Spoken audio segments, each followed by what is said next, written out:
Hello boys and girls, it's Mrs. Caswell here. I hope you're all alright. I am going to do story time with you today. And I'm going to read you one of my favourite stories. It's about a little boy and his pet. So I don't know whether any of you have got any pets at home. Maybe like a cat or a dog or a rabbit. Who knows? Well, this boy, Danny, has got a bit of an unusual pet. His pet roars. Can you guess what it might be?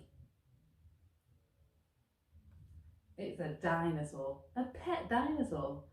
So this story is all about his adventures. So get comfy, because it's a bit of a long one. It's called The Dinosaur That Pooped a Planet. It's by Tom Fletcher and Dougie Pointer, and the pictures are by Gary Parsons. So enjoy. Danny and Dinosaur like to have fun. Some days they had lots, some days they had none. One day they were bored. They had no games to play. Danny said, "Dinosaur, what should we do today? We could mow the lawn, we could tidy the place, we could do our chores, or we could go to space." "But you mustn't forget to have lunch," said their mummy. "You cannot have fun without food in your tummy." So they packed a packed lunch for the Science Museum, where rockets were kept if you wanted to see them. There were hundreds of rockets and spaceship surprises, tall ones and small ones of all shapes and sizes, and one that was ready to launch with a door big enough for a boy and his pet dinosaur. They ignored all the warnings, they couldn't care less. They pressed all the things they shouldn't have pressed. T minus 5, 4, 3, 2, 1, ignition! They started their intergalactic space mission. They flew higher than houses and buildings and cranes, much higher than birds, even higher than planes. "We're in space," Danny yelled as they floated around. But the dinosaur's tongue made a rumbling sound. "Is it time to have lunch?" Danny looked at his watch. Then he looked all around for the dino's lunchbox. Danny started to worry. Then he started to panic. They'd left their packed lunches back home on their planet. So with no food on board, not the smallest of crumbs, a disastrous dinosaur feast had begun. It gobbled up gadgets and gizmos galore. Nothing was safe from the space dinosaur. Robots and ray guns and blinking red blinkers, eating things thought up by NASA's great thinkers.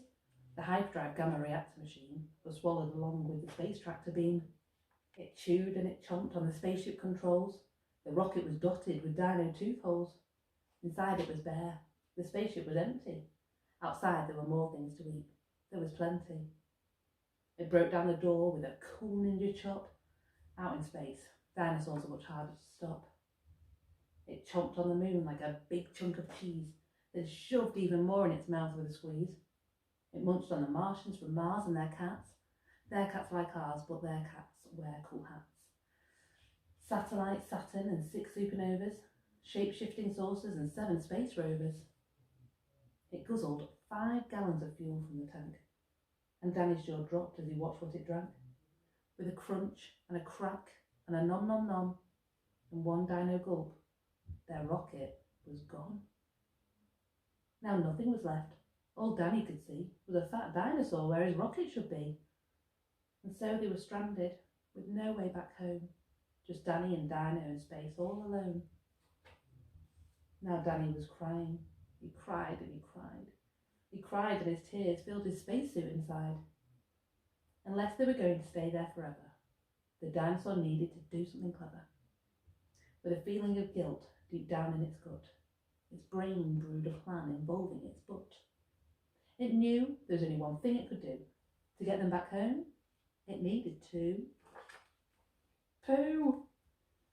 Like a poo-powered rocket, the dinosaur flew. Dan hopped on his back and he watched as it pooped. It pooped out the robots and ray guns and blinkers. The things NASA's thinkers thought up were now stinkers. It pooped out the moon, it pooped out the stars. It pooped the space rovers and Martians from Mars. When Danny looked back, he could see a poop trail from far out in space to the dinosaur's tail. They headed for Earth and they started to orbit. It pooped on the clouds, but the clouds just absorbed it. It flew past the buildings and streets of their town, leaving the houses all smelly and brown, and finally landed back down on the ground. "Hooray!" Danny cried. "We're home, safe and sound." They looked to the sky, and the things that were pooped had formed a poop planet right next to the moon. And so Danny promised to listen to Mummy, because fun is not fun without food in your tummy. And just when you thought all the pooping was done, a Mars cat plopped out of the dinosaur's bum. Oh, I hope you enjoyed that as much as I enjoy reading that to my little boy. So I was wondering how well you were listening, because I've got a question.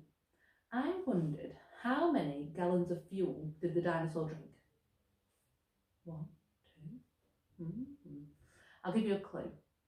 It's 1 more than 4 and 1 less than 6. Have you got it? If you said 5 gallons of fuel, then you're right. 5 gallons. So, boys and girls, until next time, what I want you to do is find somewhere really cosy in your house. It might be in your bedroom. Get your blankets, get your cushions, get your cuddly toys.